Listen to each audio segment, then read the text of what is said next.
সবাই মরে যাবো, আমরা সবাই, কেউ থাকবো না। এই পৃথিবী থাকার জায়গা নয়। কিয়ামতের সময় আল্লাহ তাআলা মালাকুল মাউতকে বলবেন, সবার রূহ কবজ করে ফেলো, সবার, কেউ থাকবে না, সবার রূহ কবজ হয়ে যাবে। আল্লাহ মালাকুল মাউতকে বলবেন, মালাকুল মাউত কি অবস্থা? বলবে সব শেষ। মাইয়াবকা, কে বাকি? মালাকুল মাউত বলবে জিনেরা বাকি, যাদেরকে দেখা যায় না। আল্লাহ বলবেন জিনদেরকেও শেষ করে ফেলো, রূহ কবজ করো। মালাকুল মাউত আজরাইল জিনদের রূহ কবজ করবে। আল্লাহ এবার জিজ্ঞেস করবে, ইয়া মালাকাল মাউত আখবিরনি মাইয়াবকা, এবার বলো আর কে বাকি? মালাকুল মাউত বলবে, আল্লাহ মানুষগুলো সব শেষ, জিনগুলাও শেষ, এবার বাকি ইবলিস শয়তান। কে বাকি? ইবলিসরেও শেষ করো, ইবলিসও শেষ।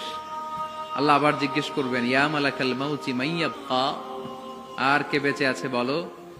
মালাকুল মাউত বলবে, আল্লাহ আপনার কথা অনুযায়ী পৃথিবীর সব মানুষের রূহ কবজ করলাম, সব জিনদের রূহ কবজ করলাম, ইবলিসের রূহ কবজ করলাম, এখন আছে শুধু ফেরেশতারা। আছে কারা? যাও ফেরেশতাদের রূহ কবজ করো, ফেরেশতাদের রূহ কবজ হয়ে যাবে। এবার আল্লাহ জিজ্ঞেস করবেন, ইয়া মালাকাল মাউত আখবিরনি মাইয়াবকা। মালাকুল মাউত বলবে, আল্লাহ আপনার কথা মতো ধরে ধরে সব শেষ, ফেরেশতাও শেষ, 4 জন ছাড়া। কয়জন ছাড়া? জোরে বলেন, কয়জন ছাড়া? ইসরাফিল, জিব্রাইল, মিকাইল, আজরাইল। আল্লাহ এই 4 জন আমরা বাকি। আল্লাহ বলবে, যাও ইযহাব ইনতালিক ইলা জিবরিল ওয়াকবাদ রূহা, জিব্রাইলের রূহ কবজ করো। ইযহাব ইলা ইসরাফিল ওয়াকবাদ রূহা, ইসরাফিলের রূহ কবজ করো। ইযহাব ইলা মিকাইল ওয়াকবাদ রূহা, রূহ কবজ করো। ওই 3 ফেরেশতাও শেষ। এবার আল্লাহ তাআলা জিজ্ঞেস করবেন, ইয়া মালাকাল মাউত আখবিরনি মাইয়াবকা, হে মালাকুল মাউত আর কে বাকি আছে বলো। মালাকুল মাউত বলবে, আল্লাহ আপনার কথা মতো মানুষগুলো শেষ, জিনগুলো শেষ, ইবলিস শেষ, আমার বাকি 3 ভাই ইসরাফিল, মিকাইল, জিব্রাইলও শেষ, শুধু আমি, শুধু আমি। আল্লাহ বলবেন, কেউ নাই? মালাকুল মাউত বলবে, না আল্লাহ কেউ নাই।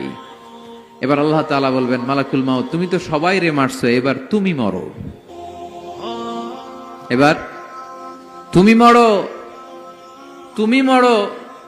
শোনার সাথে সাথে মালাকুল মাউতের কাঁপুনি ছুটে যাবে, খিঁচুনি এসে যাবে ভয়ে। আল্লাহ বলবেন, কাঁপুনি দিয়ে তো লাভ নাই, কারণ কুল্লু নাফসিন যায়িকাতুল। রব্বুল আলামিন বলবেন, মালাকুল মাউত কেঁদো না, এটাই দুনিয়ার বিধান, আমি আল্লাহর দেয়া বিধান, এটাই, জন্মালেই মরতে হয়। যাও, জান্নাত জাহান্নামের মাঝখানে একটা জায়গা আছে, জায়গাটার নাম হলো আরাফ। এই আরাফ